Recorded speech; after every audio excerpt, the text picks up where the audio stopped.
नमस्कार दोस्तों, हिंदी की क्लास में आपका स्वागत है। कल वर्णमाला की क्लास हुई थी, आज हम लोग उसी क्लास में आगे चलना है हम लोगों को। ठीक है, कल हम लोगों ने जो पढ़ा था सबसे लास्ट में ये पढ़ा था वर्ण को दो भागों में बांटा गया था। एक था स्वर और एक था आपका व्यंजन। स्वर और व्यंजन, ठीक है। फिर आपको बताया गया था कि जो स्वर हैं इनको अलग अलग क्वेश्चन बना के पूछे जाते हैं। कैसे? जैसे कुल स्वर कितने पूछे जाएंगे तो आपको बताना पड़ेगा 13। स्वर कितने होते हैं? 11। मूल स्वर कितने हैं? 4। दीर्घ स्वर कितने हैं आपके? 7। व्यंजन टोटल कितने हैं? तो अगर ऐसे देखा जाए तो व्यंजन आपके पास कितने हैं? 33। लेकिन जब आपको वर्णमाला में पूछा जाएगा तो आपको बताना पड़ेगा 39 व्यंजन होते हैं। कैसे होते हैं इनको सुनिए जरा। स्पर्शी व्यंजन कितने हैं? 25। अंतस्थ व्यंजन कितने हैं? 4। उष्म व्यंजन कितने हैं? 4। संयुक्त व्यंजन कितने हैं? 4। उत्क्षिप्त व्यंजन कितने हैं? 2। तो 25 और 4 कितना हो गया? 29। 29 4 33, 33 4 37, 37 2 39 आपके पास व्यंजन हैं। आज हम लोग इसी क्लास के आगे बढ़ेंगे। तो आगे मैंने ये रखा है क्लास आपकी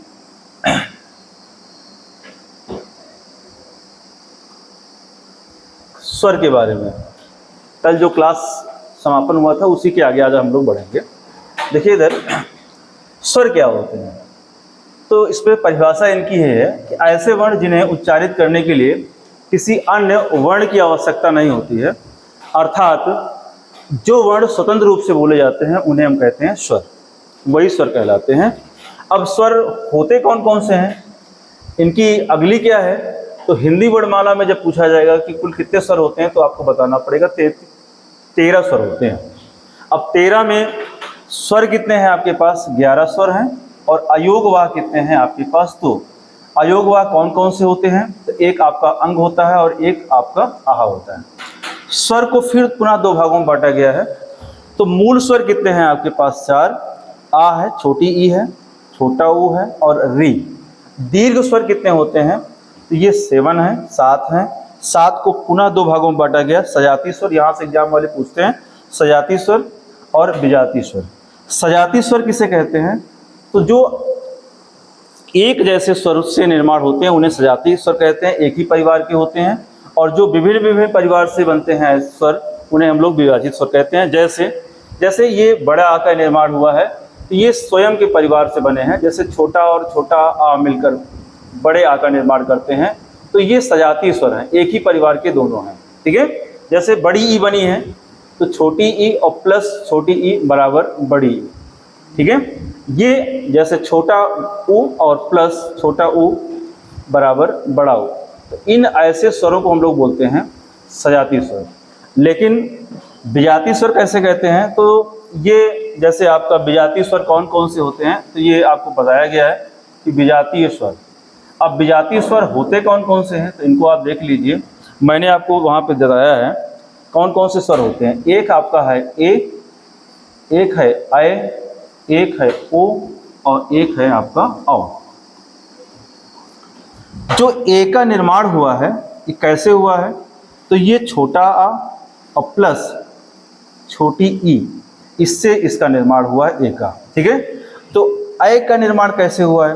तो इसमें आपको बताना पड़ेगा कि छोटा आ और प्लस ए से ऐ का निर्माण हुआ है। तो ये सेम परिवार के नहीं है, ये दूसरा परिवार है, ये दूसरा परिवार है। इसीलिए हम लोग ए को विजाती स्वर में रखते हैं और ऐ को भी विजाती स्वर में रखते हैं, क्योंकि यहाँ पे छोटा है और यहाँ पे ए है। इसी प्रकार ओ को भी बनाते हैं, छोटा और प्लस ऊ से बना है आपका ओ। और इसी प्रकार आपका औ बना है, छोटा आ और प्लस ओ से औ का निर्माण बना है। इसीलिए इनको हम लोग बोलते हैं विजाती स्वर। समझ में आया? तो यही था जो मैं बता रहा था आपसे कि ए ऐ और ओ औ का निर्माण कैसे हुआ है। ठीक है, अगली क्लास अगला नेक्स्ट है। ठीक है, ये तो बता दिया मैंने आपको। अब आइए जरा व्यंजन।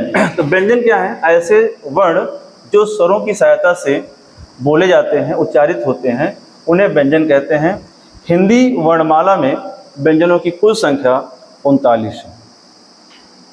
अब 39 को कई भागों में बांटा गया है। कौन कौन से व्यंजन हैं? सबसे पहला है आपका स्पर्शी व्यंजन, दूसरा कौन सा है? अंतस्य व्यंजन, तीसरा कौन सा है? ऊष्म व्यंजन, और चौथा कौन सा है? उच्छिष्ट व्यंजन। अब स्पर्शी व्यंजन कितने हैं? 25 हैं। अंतस्य व्यंजन कितने हैं आपके पास? 4 हैं। ऊष्म व्यंजन कितने हैं? 4 हैं। उच्छिष्ट व्यंजन कितने हैं आपके पास? तो 2 हैं आपके। ठीक है, इन्हें आगे वाली क्लास स्लाइड में बताया गया है आपको कि स्पर्शी व्यंजन जो हैं 25 जो हैं वो कौन कौन से हैं। तो इसमें स्पर्शी व्यंजन में रखा गया है कावर को, चावर को, टावर को, तावर को और पावर को। तो एक वर्ग में कितने होते हैं? 5। तो दूसरे वर्ग में कितने होते हैं? 5। तो ये 55 25 5 वर्ग हैं, तो 55 25 ये 25 वर्ण हैं आपके। ठीक है। हाँ, कभी कभी इसमें एक अलग से क्वेश्चन पूछ लेते हैं कि संघर्ष स्पर्शी व्यंजन किसे कहते हैं। जैसे अगर एक्स्ट्रा कोई पूछेगा तो इसमें आ सकता है कि संघर्ष स्पर्शी व्यंजन किसे कहते हैं। तो ये भी आप नोट कर लीजिए, संघर्ष स्पर्शी व्यंजन जो है ये 4 वर्ग को कहा जाता है। ठीक है, स्पर्शी व्यंजन पूछा जाएगा तो 25 वर्ण, और संघर्ष स्पर्शी व्यंजन पूछा जाएगा तो आपको 4 वर्ग बताना पड़ेगा। दूसरा जो व्यंजन मैंने आपको बताया था वो कौन सा है? अंतस्य व्यंजन। तो दूसरे नंबर पे आता है अंतस्य व्यंजन। कितने वर्ण होते हैं? 4 वर्ण होते हैं। कौन कौन से होते हैं? तो य, र, ल, व होते हैं। ठीक है। तीसरा नंबर में कौन आता है? ऊष्म व्यंजन। कितने होते हैं? 4 वर्ण होते हैं। अब 4 वर्ण में कौन कौन से आते हैं? तो स, ख, स, ह। चौथा नंबर पे क्या है? संयुक्त व्यंजन। संयुक्त व्यंजन में कौन आते हैं आपके पास? 4, छत, त्रंग, ज्ञ और स्र। हाँ, इससे क्वेश्चन आपसे पूछा जाता है कि संयुक्त व्यंजन को थोड़ा सा और देख लीजिए। संयुक्त व्यंजन यहाँ से एग्जाम में वाले खुद पूछते हैं कि संयुक्त व्यंजन कौन कौन से होते हैं। आप थोड़ा सा इनको एक्स्ट्रा में देख लीजिए। मैंने आपको बताया कि छ, त्रंग, ज्ञ और श्रा। ये जो संयुक्त व्यंजन क्यों कहा गया है इसको? क्योंकि यहाँ पे 2 वर्णों से इसका निर्माण हुआ है। कौन कौन से हैं? तो जो ये है ये का और शा से बना है। इसमें का आधी है, सा पूरी है। और ये त्रा जो है ये भी 2 वर्णों से बना है। इसमें आपका आता है ता और रा, ये भी 2 वर्णों से बना हुआ है, इसलिए इसको संयुक्त कहा गया है। ये जा और इया से बना है। और स्रा जो है ये भी 2 वर्णों से बना है। कौन कौन से 2 वर्ण हैं? तो एक आपका है सा और एक है आपका रा। देख लीजिए अच्छे से, फिर आपसे क्वेश्चन पुट अप करेंगे इसी से। छत, त्रंग, ज्ञ कितने वर्ण होते हैं संयुक्त व्यंजन? 4 वर्ण होते हैं। 4 वर्ण कौन कौन से होते हैं? एक है छत, एक है त्र और एक है ज्ञ और एक है आपका स्रा। अब इसमें कितने व्यंजन, कितने वर्ण रखे गए? का, सा। अब एग्जाम वाले कभी कभी पूछते हैं, आप क्वेश्चन का एक स्वरूप दिखाता हूं मैं आपको, पूछते कैसे हैं। आपसे क्वेश्चन पूछ लिया गया कि छतरी वाला जो छ है इसमें कुल कितने वर्ण हैं? आपसे क्वेश्चन पूछा गया। ऑप्शन है 1 वर्ण, ऑप्शन है 2 वर्ण, ऑप्शन है 3 वर्ण और ऑप्शन है 4 वर्ण। आप किस में लगाएंगे? सोचिए, विचारिए और फिर बताइए हमको किस में लगाएंगे। छतरी वाला 6 में इसमें कुल कितने वर्णों का उल्लेख मिलता है? आपसे क्वेश्चन पूछा गया और 4 ऑप्शन आपके सामने है। हमारे हिसाब से आप 2 लगाएंगे, लेकिन आंसर गलत हो जाएगा। मैं आपको फिर से बता रहा हूँ, छतरी वाला 6 मैंने अभी आपको बताया। इसकी अगर इंग्लिश देखें तो इसको हम लोग इंग्लिश में लिखते हैं KSHA। के क्या है? के की जगह में का आया, और ये सा कौन सा है? ये, और ये जो आ है ये आ है। इसका मतलब क्या हुआ कि का आपका आधा था और शा था, तो जो सा है इसमें भी 2 वर्ण हैं आपके, एक आपका सा है और एक आपका आ है। तो इसमें कुल कितने वर्णों का उल्लेख मिलता है? तो 1, 2 और 3। तो आंसर कौन सा होगा? तीसरा। ऐसे भी क्वेश्चन आपसे बनते हैं, इसीलिए कहता हूं कि पढ़ाई के साथ क्वेश्चनों को भी हल किया जाए तो ज़्यादा अच्छा रहेगा मेरे हिसाब से। ठीक है, चलिए पुनः आते हैं अपनी पुरानी स्लाइड में। तो ये मैंने आपको बता दिया, फिर से देखिए जो मैं आपसे बात कर रहा था। संयुक्त व्यंजन कितने हैं आपके पास? 4, छत, त्रंग, ज्ञा और श्रा। ये मैंने आपको बता दिया कि छा का निर्माण कैसे हुआ, त्र का निर्माण कैसे हुआ, या का निर्माण कैसे हुआ और श्रा का निर्माण कैसे हुआ। ऐसे क्वेश्चन एग्जाम में खूब पूछते हैं। उच्छिष्ट व्यंजन कितने हैं आपके पास? 2। मैंने कल वाली क्लास में बताया था, इसको नोट बना के लिखना, कहीं पे नोट बना के लिख लेना कि उच्छिष्ट वर्णों का उल्लेख संस्कृत भाषा में नहीं मिलता है। संस्कृत भाषा में नहीं मिलता है, नहीं मिलता है। फिर कहाँ मिलता है? तो उच्छिष्ट वर्ण जो हैं ये हिंदी भाषा में, कहाँ पे? हिंदी भाषा में हिंदी भाषा में इनका जन्म हुआ है।